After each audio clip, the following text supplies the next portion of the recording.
So in Star Trek, where they eat, where they have the replicators that eat, one episode they say they turn energy into matter.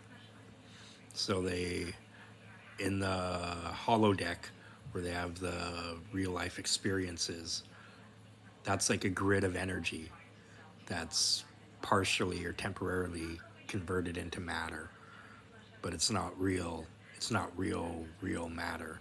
Where the replicator is more real matter, or once again, it's not real again, but the replicator sticks. Like, so the holodeck, the matter doesn't stick. It needs the grid. It needs the grid, but the replicator, you don't need the grid with the final product. But so that's how they just zap meals. They just zap meals together.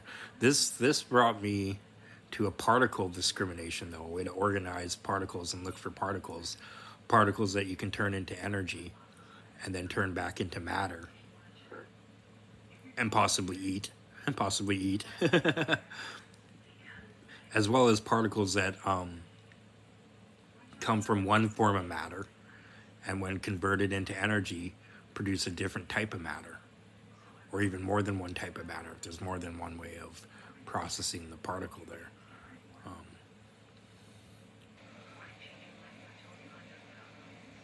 So you look for particles that basically basically can teleport in a way here, or they'll transform when they do teleport. So you look for particles that when you convert into energy and then convert back into a particle, it turns into a different particle, if you will, or it's not really matter yet. That's the other thing. When you get into particles, it's molecules that is more the matter. Things that will seem like matter to us isn't necessarily particles. Particles might not seem like matter to us, but molecules might. But I don't know. I don't know what our lasers do. I don't know what our CAT scans and X-ray machines and sonars and lidars, when you put them all together, what they actually zap. What you can actually zap the universe. And then dimensional stuff. And this place has a dimensional facility that's built on dimensional stuff. Played with some of their gear. It's pretty sweet. But yeah, we all have a trademark. I was playing with Arnold Schwarzenegger, and I was doing like an emo Arnold Schwarzenegger, and I was listening to music videos, and I was converting the singer into the Arnold Schwarzenegger singing, and I was doing I was listening to these emo songs and stuff, and I got in trouble because I was using the real file. I was using Arnold Schwarzenegger's real file, and he wasn't allowed to let me use his real trademark, his real files. We all have trademarks and files, and other people aren't allowed to use them unless you have permission, because I guess you sell them and stuff too, right? And the government, see, that's proof that the government was even like playing with me when I caught him. I caught him on YouTube, and they basically played with me a little bit. But when you put together that you can rip open dimensions and zap particles and take particles that don't cross dimensions and particles that do cross dimensions or whatever it is, and or exist in multiple dimensions and don't exist in other dimensions, or thin particles that don't exist in many dimensions and thicker particles that exist in multiple dimensions. That's where entitlement is too. Is shows you that I was playing along some more of theirs. That thick dimensional material. So particles that exist in more and more dimensions, and the most dimensions that it can, is a form of entitlement, all the way to the material.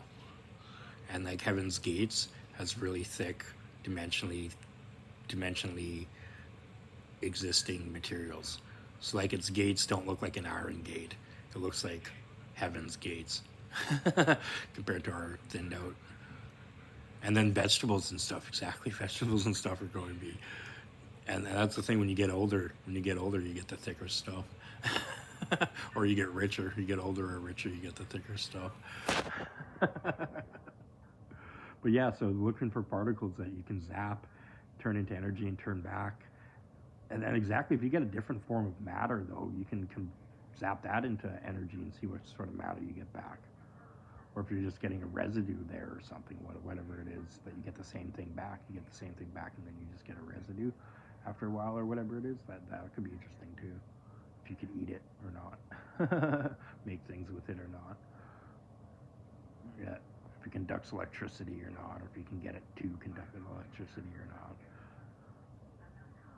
Okay, so yeah, so this is about finding particles that we can zap and eat, as well as like teleport, zap, and teleport. Then construct your body, then exactly construct your molecular mesh with these types of particles, attract these types of particles into your construction of your body. And zap yourself around, exactly, zap yourself around, eat yourself.